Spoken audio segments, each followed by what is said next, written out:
जब good morning students, हम राम कथा लेसन राम का वन गमन का नेक्स्ट आधा लेसन हम पार्ट 1 में कर लिया था।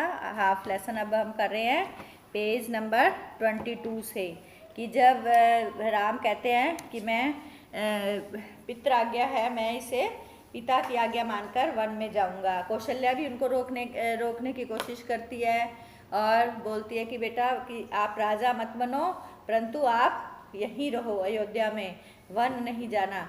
तो राम कहते हैं नहीं, मैं अपने पिता की आज्ञा का उल्लंघन नहीं कर सकता। आज हम उससे आगे का पढ़ते हैं। लक्ष्मण से राम का संवाद जारी रहा। राम ने वन को भाग्यवंश आया उलटफेर कहा। लक्ष्मण इससे सहमत नहीं थे, वे इसे कायरों का जीवन मानते थे। उन्होंने राम से कहा, आप बाहुबल से अयोध्या का राज सिंहासन छीन ले। बाहुबल मने बाहुओं की ताकत से, राम ताकतवर थे ना, तो आप भारत को हराकर उनसे अपना राज्य छीन ले। देखता हूँ कौन विरोध करता है। अधर्म का सिंहासन मुझे नहीं चाहिए। राम आगे से क्या कहते हैं? अधर्म का। मैं वन जाऊंगा, मेरे लिए तो जैसा राज सिंहासन वैसा ही वन। यानी राम को सिंहासन पर बैठना, राजा बनना भी वैसा लग रहा था और वन में रहना भी वैसा लग रहा था। दोनों बातें उनके लिए समान थी। कौशल्या ने स्वयं को संभाला, उठी और राम को गले लगा लिया। वे राम के साथ वन जाना चाहती थी। राम ने मना कर दिया कि वृद्ध पिता को आपके सहारे की अधिक आवश्यकता है। कौशल्या ने राम को विदा करते हुए कहा, जाओ पुत्र, दसों दिशाएं तुम्हारे लिए मंगलकारी हो। यानी वन में चार दिशाएं हैं ना, इनके अंदर एक एक दिशा और है, तो वो आपको उसमें पढ़ाया होगा सर ने SST में। तो दसों दिशाओं में तुम्हारे लिए अच्छी, शुभ हो, मंगलकारी हो। मैं तुम्हारे लौटने तक जीवित रहूंगी। कौशल्या भवन से निकलकर राम सीता के पास गए। अब हाल बताया, विदा मांगी, माता पिता की आयु का उल्लेख किया, उनकी सेवा करने का आग्रह किया। सीता को क्या कहा कि तुम यहीं रहो, माता पिता की सेवा करो। प्रिय, तुम निराश मत होना, 14 वर्ष के बाद हम फिर मिलेंगे। राम के वन का समाचार तब तक सीता को नहीं पहुंचा था। राम को देखकर कुछ आशंका हुई, अनिष्ट की। राम ने विदा मांगी तो सीता व्याकुल हो गई और क्रोधित भी हुई, उनको गुस्सा भी आया। क्रोधित मतलब गुस्सा आया। निर्णय पर प्रतिवाद किया कि आपने ये निर्णय क्यों लिया। इस पर उनका आपस में बातचीत हुई, प्रतिवाद किया, उसका विरोध किया। राम नहीं माने तो सीता ने उनके साथ जंगल में जाने का प्रस्ताव रखा।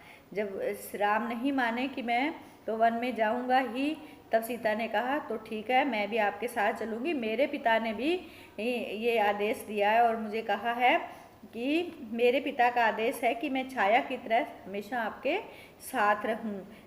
अंततः राम को उनकी बात माननी पड़ी। तभी लक्ष्मण भी वहां आ गए, वह भी साथ जाने को तैयार थे। राम ने उन्हें इसकी स्वीकृति दे दी, यानी उसकी मान लिया, उसका शीघ्र तैयारी करने को कहा। राम चाहते थे कि सीता वन न जाए, अयोध्या में रहे। वे उसकी अनुमति दे चुके थे, फिर भी उन्होंने एक और प्रयास किया। सीते, वन का जीवन बहुत कठिन है, रहने का ठीक स्थान न भोजन का ठिकाना, कठिनाइयाँ तो कदम कदम पर होंगी। तुम महलों में पली बड़ी हो, ऐसा जीवन कैसे जी सकोगी? सीता ने उत्तर दिया, मुस्कुरा दी, उत्तर नहीं दिया और मुस्कुरा दी। उन्हें पता था कि राम अपने दिए वचन से पीछे नहीं हटेंगे, पलटेंगे नहीं।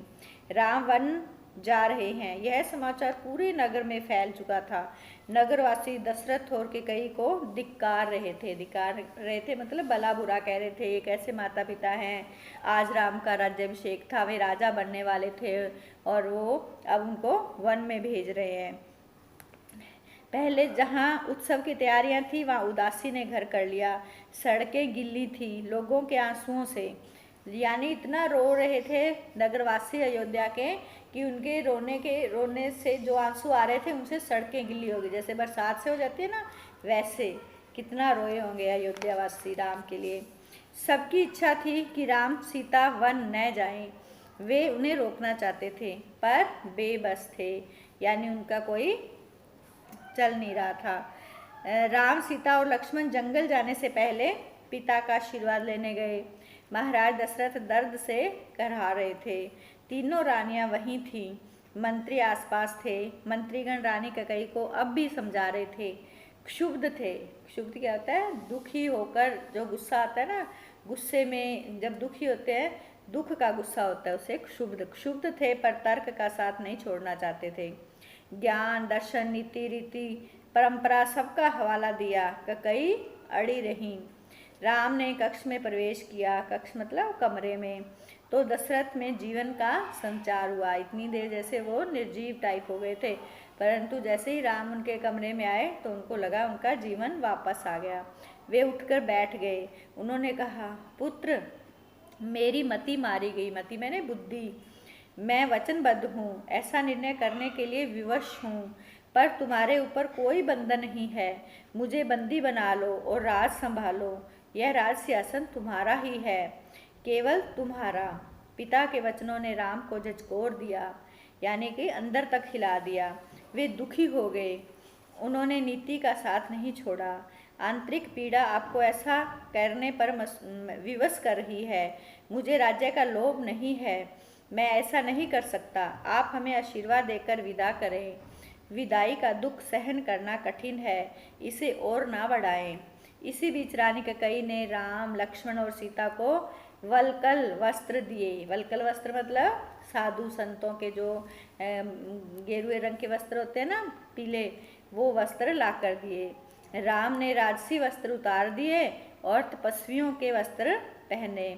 सीता को तपस्विनी के वेश में देखना सबसे अधिक दुखदायी था। जो रानी बनने जा रही थी, महारानी बनने जा रही थी अयोध्या की, अब वो तपस्वियों जैसे वस्त्र पहने तो सबको बहुत दुख हो रहा था। महर्षि वशिष्ठ अब तक शांत थे। उन्हें क्रोध आ गया। उन्होंने कहा, सीता वन जाएगी तो सब अयोध्यावासी उसके साथ जाएंगे। भरत सुन्नी अयोध्या पर राज करेंगे, पर यहाँ कोई नहीं होगा, पशु पक्षी भी नहीं। एक बार फिर राम ने सबसे अनुमति मांगी। आगे आगे राम, उसके पीछे सीता, उनके पीछे लक्ष्मण। महल के ठीक बाहर मंत्री सुमंत्र रथ लेकर खड़े थे। रथ पर चढ़कर सीता ने राम ने कहा, महामंत्री रथ तेज चलाएं। नगरवासी रथ के पीछे दौड़े। राजा दशरथ और माता कौशल्या भी पीछे पीछे गए। सब रो रहे थे, सबकी आंखों में आंसू थे। पुरुष, महिलाएं, बूढ़े, जवान, बच्चे मीलों तक नंगे पांव दौड़ते रहे। राम यह दृश्य देखकर विचलित हो गए। भावुक भी। उनसे यह देखा नहीं जा रहा था। उन्होंने सुमंत्र से रथ की ओर गति बढ़ाने से हाँकने को कहा, ताकि लोग हार जाएं, थक कर पीछे छूट जाएं, घर लौट जाएं। राजा दशरथ लगातार रथ की दिशा में नजर गड़ाए रहे, खड़े रहे, जब तक रथ आंखों से ओझल न हो गया। ओझल मतलब दिखाई देना बंद होना। रथ दिखना बंद हुआ तो वे धरती पर गिर पड़े। रथ दिन भर दौड़ता रहा। वन अभी दूर था। तमसा नदी के तट तक पहुँचते पहुँचते शाम हो गई। वनवासियों ने रात वहीं बिताई। अगली सुबह वे दक्षिण दिशा की ओर चले। हरे भरे खेतों के बीच से गोमती नदी पार कर राम, सीता और लक्ष्मण सई नदी के तट पर पहुँचे। महाराज दशरथ के राज्य को सीमा वहीं समाप्त होती थी।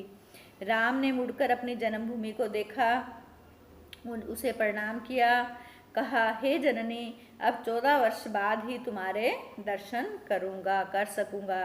शाम होते होते वे गंगा के किनारे पहुँचे।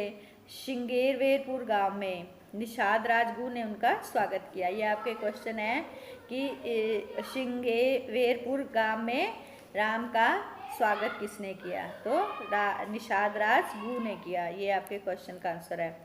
राम ने रात वहां विश्राम किया। गुहराज ने अतिथि के रूप में वन के क्षेत्र में आ गए, नदी के उस पार। अगली सुबह राम ने महामंत्री को समझा बुझाकर वापस भेज दिया। दोनों राजकुमारों और सीता ने नाव में नदी पार की।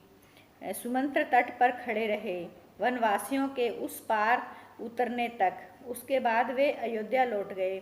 सुमंत्र को खाली रथ अयोध्या पहुंचा तो लोगों ने उसे घेर लिया। वे राम के बारे में जानना चाहते थे। सुमंत्र बिना कुछ बोले सीधे राजभवन गए। राजा दशरथ कौशल्या भवन में थे, बेचैन, सुमंत्र की प्रतीक्षा में। उन्होंने कहा, महामंत्री, राम कहाँ है? सीता कैसी है, लक्ष्मण का क्या समाचार है, वे कहाँ रहते हैं, क्या खाते हैं। आप लोगों ने रामायण सारे सीन देखे थे ना, वो सारे सीन मुझे नज़र आ रहे हैं, राम लक्ष्मण सीता। आप बच्चे भी विजुअलाइज करो कि कैसे राम जब बन गए तो दशरथ का क्या हाल होगा। ये बाकी का आप खुद पढ़ लेना, ठीक है। मैं तो अयोध्या में पहुंच गई राम लक्ष्मण सीता के पास। Okay bye.